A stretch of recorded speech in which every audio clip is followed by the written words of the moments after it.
Welcome back to the channel today, guys. And I sat down today and decided I think it's time we get back in the spy classroom. It's been a couple weeks, actually. And I sat for a while and thought, do I want to do episode 5 and 6 together? I really thought about that for quite a long time. But after watching 6 today, I decided, no, I think this deserves its own episode on its own. Because today, this episode is all about Sibylla. And we really break her down as a character and see what makes her tick. And I don't mind doing these kind of episodes, because we did this for Erna as well in our previous review of Spy Classroom. So I felt like this deserved an episode of its own, and I just kind of wanted to get back into the series. It's been a couple weeks, so let's talk about some Spy Classroom today. I took a quick little peek at episode 7 too, and we will be covering that probably tomorrow, actually. So if you're a huge fan of Spy Classroom, you're going to get a triple dose of it this week, so I hope you enjoy it.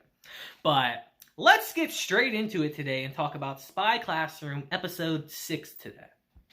So our episode today begins with death, as we just hear an explosion in Heat Haze Palace, and we see Lily just laid up on the floor as Sibylla runs to her and says, "We can't let Lily's death be in vain, guys. We need to strike while the target's still distracted." But it's here we see that our target, our boy Klaus, is one step ahead of them yet again. And it's here as we transition to the girls' strategy meeting. We just see Lily, who's not dead at all, says, "You demons! You fiends! Have you no qualms with turning your own teammate into a bomb?" As Sibylla tells her, "It was a good idea though, right? You know it." As she says, whenever we put on some weak-ass act, he sees right through us. As Greta says, "So instead of that, we planted a bomb on you without telling you and waited for you two to be alone. Great plan, right?" As Annette adds, "That's when we made my special chili bomb go kablooey." And I'm sitting here like, yo, a chili bomb? That would suck. Just imagine that going up your nose and all that. That would suck so bad. As Sibylla says, the plan was for it to slow him down long enough for us to pummel the hell out of him. And hey, using people without their knowledge is a tactic we could use in real fights. We're just training here, really. As Lily says, "Well, our casualties were catastrophic here, guys. Look at my clothes." And it's here we transition to later in the night, and we get a little peek into how Sibylla's feeling about all this situation, because this is before they went on the impossible mission again, so this is also a prequel. As she says, "Is there even really a point to this training? Is this actually gonna make me stronger? I still don't know how much I can even trust Klaus. But at the same time," and it's here as we see her take a picture out that she's hidden, she says, "Your big sister's gonna do her best." And we see that Sibylla is fighting for far more than just herself in this situation. But as if to ruin the mood, we see that Lily was eavesdropping on her the whole time. And guys, I like Lily a lot in this show, actually. Lily's just a freaking goofball the whole time. I actually really like Lily. Lily is too goofy all the time. They just flat out make Lily the butt of so many jokes, and I kind of love that. It's kind of hilarious. And it's here as Sibylla lets Lily in. Lily asks her, "So is this your little brother and sister in this picture?" As Sibylla tells her, "Yeah, the photo was taken from back at our orphanage." As Lily asks her, "So do your siblings know that you're a spy?" As she pauses for a second, but tells her, "Nah, my cover's that I'm working at a detective agency out in the sticks." As she says, "When I left, I made them a promise that someday I'd be filthy rich and we'd all be able to live together happily." As Lily's just like, "Wow, you're such a nice girl, Sibylla. Who'd have thought? I totally misjudged you. All this time, I thought you were just a rude, uncivilized orangutan. But it turns out you're secretly a really kind orangutan." As Lily says, "Let's make this impossible mission a success. And then we'll get a fat bonus, baby." As Sibylla says, "For sure. But first things first, we gotta take that punk down. Klaus is making us look like fools." And he really is, though. He's kind of making them look really foolish. I thought Erna was supposed to be the fool, not the whole team. But it's here. We transition to another super secret take Klaus down strategy meeting as we hear Annette says she's got some good news to share with us. As she says, I've been moderating Bro's communications, yo. He's going into town today to pick up a top secret document from a collaborator, yo. As Lily says, this is the perfect chance for us to steal it. We can beat him without ever having to get into a fight because he would whoop our ass. As Monica says, if we need something stolen, I'd say that's right up Sibyllia's alley. As Sibylla says, you got that right. I'll handle this one solo. As Greta asks her, wouldn't having more people make it easier to tail him, though? As Sibylla says, come on, have some faith in me, ladies. The only way this goes south is if there's a traitor like last time. Lily. And it's here we see a really nice gesture, actually, as we see Sarah hold out a lunch to Sibylla. She says, you know, it seems like you might take a while, so I made you a lunch. As Sibylla says, alright guys, you can all just sit tight and wait for the good news to come rolling in. And it's here, it's time to transition to our mission of the day, as we see Sibylla tailing Klaus throughout town. As we see that Klaus picks up a sketchbook, and Sibylla says, is that where the top secret document's hidden? And as we see her continuing to tail him throughout the day, she says, man, this guy never leaves himself open, what the hell? At this rate, he's gonna get back to the manor before I have a chance to even do anything. But it's here as we see Klaus stop again. Sibylla notices Lily's goofy ass hiding behind the pole. As she walks up to her and says, what the hell are you doing here, you goofball? What are you doing? I said I'd handle this solo. As Lily tells her, you know, I figured I could help out behind the scenes, you know, why not? As Sibylla tells her, yeah, no, your tailing is terrible. You're just gonna make this harder for me. As she literally handcuffs her to the pole in public. Like, okay, that's not suspicious at all. But it's here as we transition to the park. You know, we see our boy Klaus is hungry, guys. Even a super spy has to eat lunch sometimes, as she says, he's really gonna eat his lunch here of all places? As she says, against most people, this would be plenty close enough for me to steal that document, but not against him. But it's here all of a sudden, we just hear, excuse me, would you like some juice? As we see this little girl is trying to give Klaus some juice for some reason. Very random. And as he says yes and she pours the juice, she drops it right on his shoes, like not the loafers. As she says, oh, I'm so sorry, please, let me clean it up for you. And as she does, she notices his bag and tries to steal from it. And it's here we see Sibylla run over and grab her arm and stop her. And I'm thinking to myself, like, why? Why would you do that for Klaus? Of all people that don't need backup, this man probably knows exactly what's going on. Why would you blow your cover like that? But as she's grabbing this girl looks terrified, actually. As she says, I saw the box of pretty paints and I couldn't help myself. And as she breaks out of Sibylla's hand, she falls back on the bench and actually knocks Klaus's lunch over. As Sibylla tells her, don't look so down, alright? It was just an accident. But as she tries to reach for the girl starts crying her eyes out. She literally looks terrified. As Klaus says, what are you doing? You made her cry. As Sibylla says, wait, how am I the bad guy here? And it's here we see that our boy Klaus can just do anything, apparently, as he crouches down and tells the girl, young lady, do you like cats?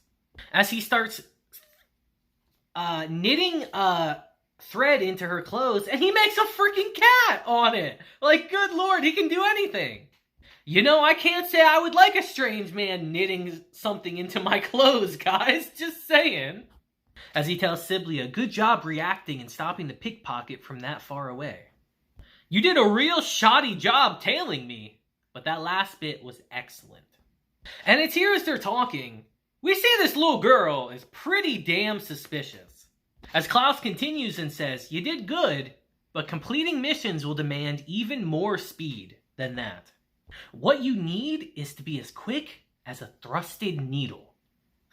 And it's here the girl actually offers Sibylla some juice as she says, I'm sorry for crying. And Mr. Sewing Man, I'm sorry for getting your nice clothes wet. But as she's doing that, we see that this girl has bruises all along her arm. And Sibylla takes note of that immediately, as she downs this very suspicious glass of juice, by the way. As she asks her, "Do you have a name?" And the girl says, "I'm Fine."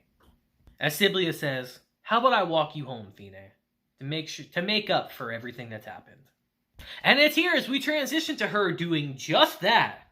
We see that Klaus tagged along. She's like, "What? Don't know why you ended up tagging along with us." As Klaus just says, one thing led to another, it's on a whim. And it's here as they're walking around, Sibylla notices all the couples around as she says, "I wonder what all these people think we are. We kind of look like a couple right now, don't we?" As Klaus tells her, that would actually work in our favor right now. It'd be less suspicious. As Klaus says, "Now call me darling, my honey." As he says, "This is training too, As Sibylla is just like, "Fine, darling." As Klaus just tells her, "You thought I was actually being serious there?" As he says, "You son of a bitch, I swear you're fucking dead." And I kind of love the fact that Klaus just kind of fucks with them all the time. I really like that. I like their dynamic a lot. And it's here as we transition to them walking down an alley. Sibylla says my thoughts exactly as she says, "This place looks sketchy as hell." And it really does. But then thinks to herself, this could be my chance to steal the document from Klaus though. But as she tries to reach for it, she suddenly keels over in pain, clutching her stomach. As Fine jumps into action, grabbing her purse, and runs off with it saying, "I'm sorry, miss." And honestly, it was pretty predictable. I imagine that's why Klaus even went with her to begin with, as he saw through that, as he tells her, "You let your guard down there." As he gives her some pills and says, "Take these. That juice was likely poisoned." And as she asks him what's going on, he tells her, "This is a thieving ring made up of children. I've heard there are lowlives who gather up orphans and force them to commit crimes. I set up shop in the park in hopes they would show up. And sure enough, they took the bait." As he takes out a transmitter and says, "I can use this to find out where Fine is going. I'm gonna follow her, and I'll make sure to get your bag back while I'm at it." And as Klaus is leaving, Sibylla says, "I'm coming with you." And it's here as we transition to the thieves' hideout. We see something pretty messed up, as we see all these kids hanging from the ceiling, as we see this one man say, "This is no good, Fine. None of this is worth more than chump change. What are you doing?" As this fucking scumbag says, "You gotta start pulling your weight around here, kid. All I want to do is put good food on the table for you kids. I just love you all so damn much." And as he reaches for a terrified Fine, we just hear, "You love him, huh?" And as we see Sibylla and Klaus walking in, she says, "Guys like you don't know the meaning of that word." And as he pulls a gun on him and asks who they are, Klaus says, "We're just a couple of ordinary citizens with an ear for rumors. We heard there was a scumbag forcing children to steal valuables for him to sell." As the dirtbag says, "You make me sound like a monster. I'm just looking after some kids who don't have anywhere else to go. I teach them a trade, and I keep them clothed and fed. I'm basically a social worker here." And it's here as Sibylla remembers how terrified Fine was with her just raising her hand. She says, "Fine cried, All I did was reach for her, and she started sobbing like the world was ending." As she asked Fine, "What the hell's this guy been doing to you?" As she says, I bet you say the same damn thing every time you hit her. I only get mad because I care about you. This is how I show my love. I've met loads of shitbags like you in my day. And unfortunately, guys, so have I." As this horrible person says, "You come from the slums too, don't you?" As he says, "That makes sense. That explains why you've got such a mouth on you. When mouthy kids start talking back to adults, you gotta teach them some manners." As Sibylla tells Klaus, "You stay out of this. This fucker's mine." As she says, "I'm codenamed Pandemonium, and it's time I cleaned you out." And as they start fighting here, he can't land a single hit on her. She's just duck, dodging, and weaving. And it's here as we transition to a flashback of her. We realize that she knows people like this all too well. And as we see her getting the dog shit beat out of her, she says, "I know that pain down in my bones. That's why I decided to become a spy, so I could potentially change this messed up world." And it's here she charges at him. She remembers the words that Klaus told her earlier, as we see she was able to swipe the gun away from him. As she shoots the light out next to him and says, "The next one won't miss, fucker." As she says, "Now shut the hell up so we can turn you in." And it's right here that this guy does something really dumb. I don't even realize why you would do that. It's so stupid as he says, "I've got a friend on the force. I'll be out of there in no time. The only ones getting locked up are you people here.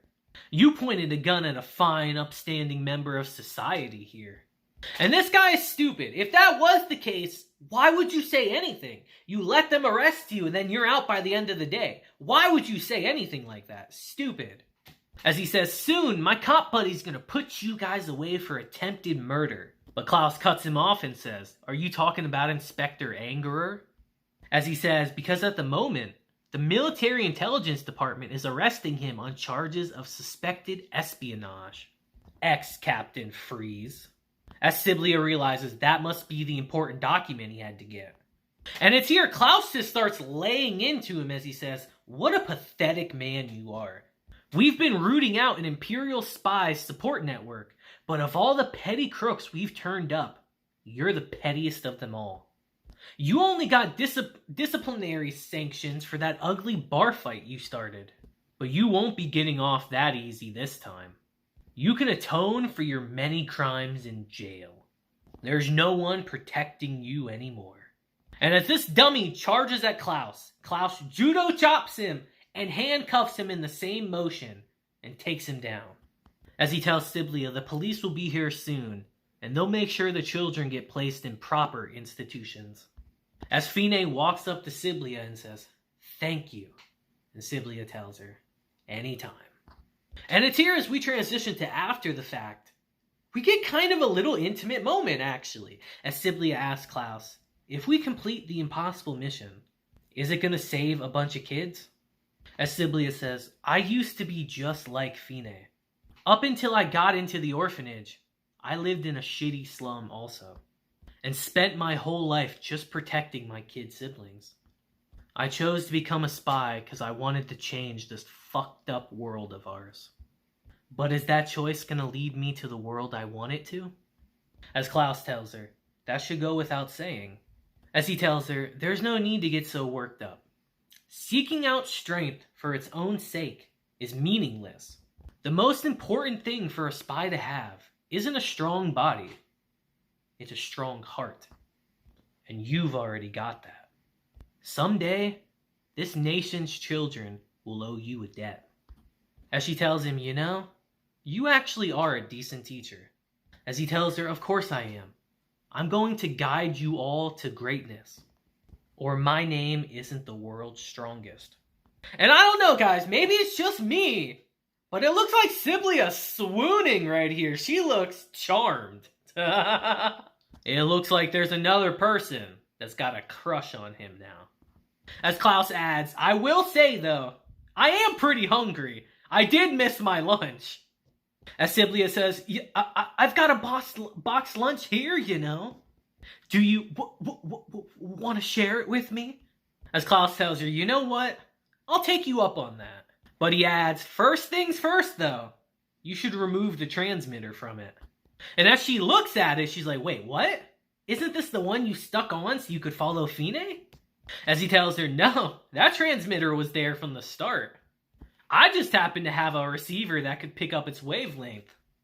And as we see Klaus slowly start backing away, she opens it, and it explodes right in her face. And as we go back to the manor, she's chasing Lily around saying, "You used my own trick against me! What the hell?" And as they're running around, Erna says, "It's so nice that they're having fun. What good friends they are." As Sarah says, "Sorry, Lily told me to give you that lunchbox. I didn't have much of a choice." As Lily yells that, "You really didn't need to tell her that, thanks." And as Sibylla corners Lily, Lily just says, "I get it. Are you mad because we were listening to your whole conversation with Teach? Gosh, you sounded so maidenly over there." She says, I've got a boxed lunch, Baka. It was like listening to a pair of innocent young lovers. How adorable." I'll tell you what, we couldn't get the grins off our face when we heard that. As Sibylla says, "I'm just gonna punch you until you forget. I hope you know that." And as we transition to Klaus watching it all, we hear deceive each other, trick each other, improve each other. Keep at it, and you'll be strong enough to defeat me someday. Until then, though, the occasional quarrel between teammates can be magnificent also. And with that, our episode ends. And man, guys, this was just a fun episode, I did miss doing this show. I'll be honest, I have a lot of fun doing this show, because I can be a little more goofy. And I will say, I kind of love the fact that apparently each of the girls have their own kind of ending. I really like that. I think that's a very nice touch. And this was just a fun episode, guys. We got to break down Sibylla as a character a little more. And I like doing episodes like this. When we get the one-offs where we get to focus on one girl, these are the ones I like. So I'm actually looking forward to doing tomorrow's, because I saw that it's apparently going to be Sarah's episode. So look forward to that. But until next time, guys, or I guess until tomorrow, technically, I hope you guys have a great day, week, month, and year. And until then, deuces, have a blessed day, and try not to get chili bombed. That shit would suck. Until then, deuces.